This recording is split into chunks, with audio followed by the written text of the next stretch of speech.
You know that feeling? Just that absolute gut-wrenching moment when the path you're counting on just vanishes, like it's fenced off, barricaded. We're diving into that specific feeling today, the one our source calls dead-end darkness. Oh yeah, it's a kind of paralysis, isn't it? Hits everyone at some point. Maybe it's work, maybe something spiritual, or just a huge personal letdown. The feeling's the same. You feel like, I don't know, a king trapped behind a wall, totally stuck.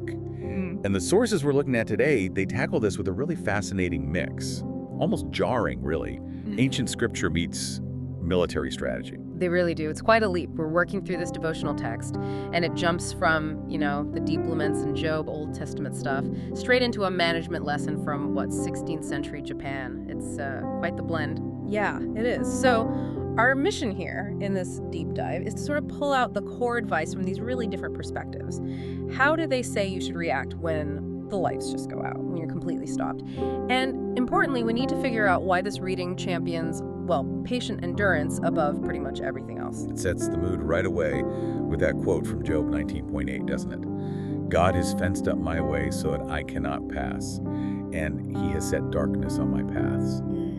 It immediately shifts things, right? From just failure to this idea that maybe, just maybe, a higher power deliberately blocked your path. That's the theological heart of it, yeah. That's what this text explores. It frames this darkness as being hedged in. As times God allows his people to feel completely lost. You don't know where to turn, what the right move is. And it's interesting. Job was worried before that the hedge protecting him was gone, letting Satan attack. Now he's complaining the hedge is built across his path, blocking him. Okay, let's unpack this a bit then. If we accept that premise for a moment, that the darkness, the fence, it's deliberate, purposeful. What's the first thing you're supposed to do? Start digging into the fence, climb over. No, the instruction is, pretty uncompromising. You wait. You wait for the light that's given by that greater power in his time. And this is critical. The text explicitly warns you not to try and make your own light or borrow it from somewhere else. Wait, really? Don't borrow it. Is it actually saying that, centuries of human knowledge, psychology, therapy, management strategy, that stuff is useless when you hit a wall? Isn't there some middle ground between just sitting there and, trying to smash the fence down? Well, the author suggests that relying only on those human tools, what they call borrowed light, it actually bypasses the real training, the training that the dark period is meant for. The goal isn't quick relief, you see. It's deeper, character change. They bring up this influential Chinese theologian, B.H. Zhang, who focused on Christian leadership back in the 20th century. His advice was, don't doubt in the dark what God taught you in the light. What you learn when things were clear, that becomes your anchor when you can't see a thing. So the darkness isn't an accident or like a punishment, it's the curriculum. Exactly. That's a great way to put it. The material actually elevates the dark time. It calls it a serious blessing, designed to leave a real, lasting mark on your soul. It's not seen as failure, but as a Holy Spirit night. There's this beautiful metaphor, too. These dark times are like God's hand shadow. Placed just right, in the cracks of a rock, so his glory can pass by. It implies you need that shadow, that obscurity, to really grasp the scale of what's happening. That definitely reframes the struggle. Not punitive, but purposeful. And the text doesn't just leave you there, right? It pushes you to engage. It asks these three really direct questions, application-focused, to make you really think. Yeah, they're like diagnostic tools, really helpful for any time you feel stuck, professionally or spiritually. First, how do you react when the road ahead is deliberately closed? Explode, collapse, try to pivot. Second, how strong is your underlying faith or just your core conviction when it's dark? Rate it, low to high. And the third one, maybe the deepest. What do you discover about the divine, or maybe just about yourself, in these dark times, discoveries you'd otherwise miss? Okay, so the spiritual advice is, accept the fence, wait with purpose. Yeah. Got it. But what does raw human strategy scream when we're trapped? Paralyzed. To really hammer this home, the source uses this brilliant, totally unexpected analogy from military history. It provides that contrast. Ah, yes, the famous story. Used a lot in modern Asian business schools, actually. Japan's three great unifiers, the three warlords. They fought for control during the Warring States period, eventually unified the country. And it's this classic analogy for different leadership styles facing huge strategic roadblocks. Right, we're talking Oda Nobunaga, he started the unification, then Toyotomi Hideyoshi, who took over after Nobunaga died, and finally Tokugawa Ieyasu. He finished the job, brought in like 2 centuries apiece. And they all had wildly different styles. The analogy they use is the cuckoo challenge. Simple scenario, but very revealing. If the cuckoo doesn't sing, what do? It forces the leader to show their hand, basically. How do you handle resistance? Delay. Outright refusal. So Nobunaga, known for being decisive, aggressive, often pretty ruthless. His answer? Kill it. Right, just remove the obstacle. Forceful action. If it doesn't bend to your will, get rid of it. Destroy the blockage. Yeah. That's kind of the modern equivalent of rage quitting a job or firing everyone instead of fixing the real issue, maybe. Pretty much. Then you have Hideyoshi, the master strategist, clever peasant who rose all the way up. His answer? He said, entice it to sing. Exactly. He represents flexibility, utility, figuring out the trick, the incentive, the clever workaround to get what you want. He's the smart fix guy. Designs the complex bonus scheme, networks like crazy to find a backdoor. I can just picture Hideyoshi laying out his brilliant 10-point plan, and then Ieyasu just kind of sighs and goes, oh, wait. Huh. Yeah, that sigh captures it. Ieyasu, known for incredible patience, almost geological resilience, his response was just that. Wait for it to sing. Pure tenacity, endurance. Let the natural cycle play out, wait for the right moment, let resistance wear itself down. And the point the devotional material makes is, well, look at history. It was Ieyasu, the patient one, who actually won in the end. Yeah. Unified Japan started the long, peaceful era. The implication is pretty stark, isn't it? Waiting, tenacity. It was strategically better than Nobunaga's force or Hideyoshi's clever tricks. That's the pivot, exactly.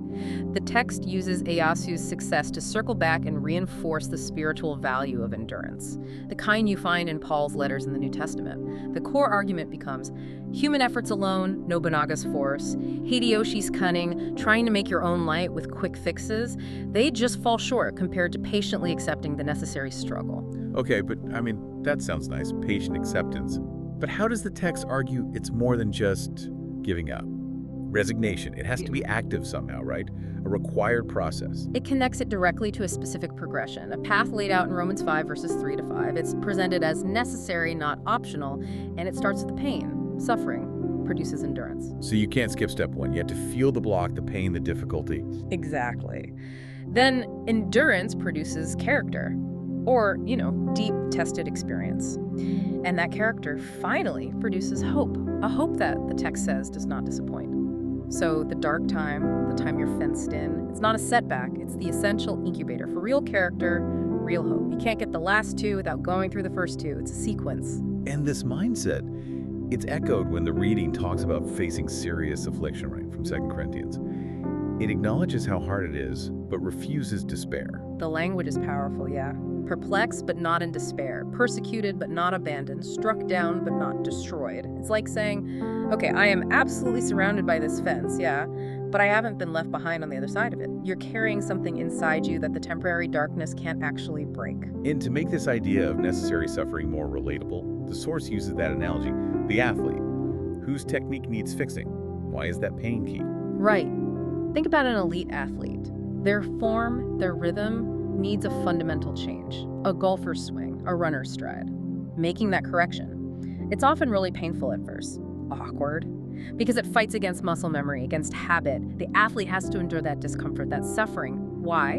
Because the coach, the expert trainer, requires that pain. It's necessary to fix the underlying issue, prevent future injury, and build a truly winning, sustainable form. So the suffering isn't random, it's targeted training, guided by wisdom, like a parent stopping a kid from doing long-term damage. The fence, the dark time, it forces the correction. That's the connection they make. So when the path is blocked, when Job feels God has literally barred his way, the solution isn't trying to force your eyes open or blast through the fence.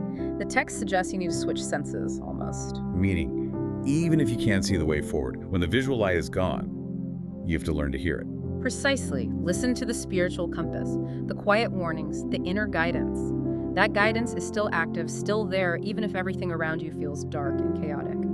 You have to rely on your internal navigation when the external map is just gone, obscured. Okay, so pulling it all together, putting the spiritual angle next to the secular warlord strategies, our sources come down pretty hard on the side of endurance, don't they? The Tokugawa Ieyasu approach. Better than force, better than clever, self-made solutions when things get really tough or when you're in that long silence. Yeah, it's the lesson that patient acceptance, which, again, isn't passive, it's more like active tenacity waiting for the right moment. That's the strategy yielding the deepest, most lasting results. And they drive this home with one more key example. Saul, who became Paul. Ah, right. The road to Damascus moment. Exactly. Saul is struck blind, overwhelming light. Then 3 days of complete sightlessness, total darkness. And God used that time, that absolute blindness and darkness, to prepare him, to transform him into this champion for the gospel. The darkness wasn't just punishment, it was formative, necessary. It really makes you rethink every time you felt stuck, doesn't it? Paralyzed by that fence. It does. And it leaves us with a pretty important final question for you, the listener, to think about. This material really stresses the need to hear that guiding voice, even when it's dark and stormy outside. So when your path is completely obscured and you're desperate, absolutely desperate for sight, are you actually listening for that inner compass? Or is all your focus on trying to force your eyes open, rushing ahead, making your own borrowed light that maybe isn't really meant for you? Something to definitely dwell on next time you hit one of those dead ends. Thanks for joining us for the deep dive.